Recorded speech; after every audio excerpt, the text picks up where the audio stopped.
Exercise 2.9 question number 6 resolved into partial fractions x minus 1 whole square by x cube plus x. We can factorize the denominator, so this I can write it as x minus 1 the whole square divided by, let me take x common, so if I take x common in the bracket I will have x square plus 1. Now this only we are going to resolve into partial fractions. So let me write the new expression what we got, x minus 1 whole square by x into x square plus 1. We are having the first term as x. So in the partial fractions I have to write a by x. The next bracket x square plus 1 is a quadratic function which we cannot factorize. Therefore, we have to write it as bx plus c divided by x square plus 1. Now, we have to find out the values of a, b, c. For that, I have to take the LCM for the right hand side. The left hand side we will have the same x minus 1 whole square into x square plus 1. Always the LCM for the right hand side will be the same as what we have in left hand side, the denominator. So the LCM is x into x square plus 1.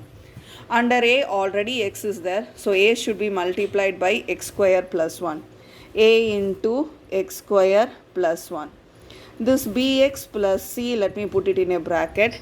Under bx plus c, x square plus 1 is there. So we have to multiply this bx plus c with x. Let me write it here x.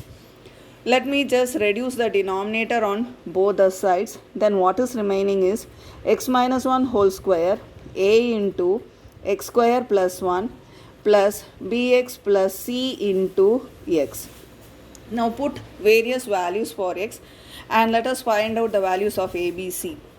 If you see the denominator, first term is x. So that tells us put x is equal to 0. I have to put x is equal to 0 both in the left hand side as well as right hand side. 0 minus 1 is minus 1. Minus 1 whole square a into 0 plus 1. Here if I put x is 0, entire term will become 0.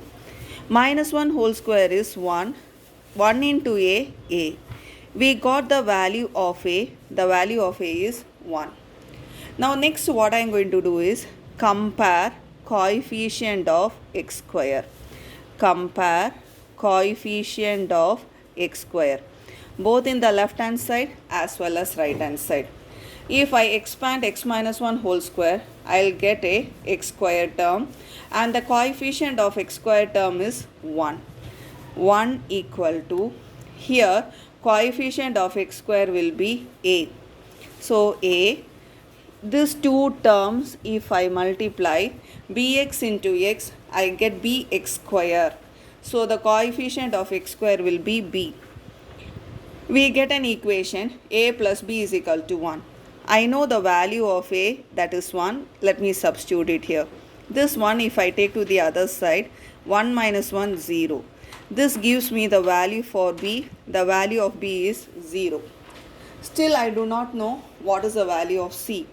For that, let me put x is equal to 1 because it will be easy when we substitute x is equal to 1.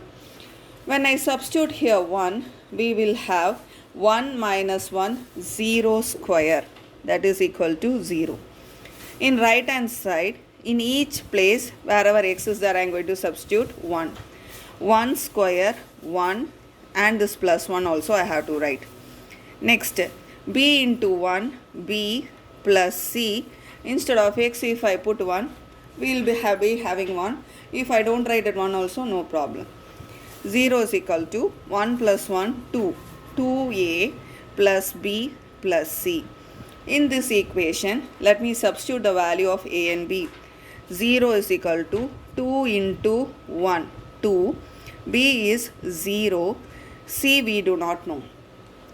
Now if I take the 2 to the other side, I get the answer for c as minus 2. Now I know the value of a, b, c. Let me substitute in this particular step and write the final answer. So let me write the given question. The given question was x minus 1 whole square into x cube plus x. Instead of a, I am going to write 1. So we will have 1 by x plus Instead of b, if I put 0, this term will become 0. There will be no term bx. Let me put the value of c, that is minus 2. So no plus sign, I have to write minus 2. Minus 2 by the denominator will be x square plus 1. So we have resolved into partial fractions.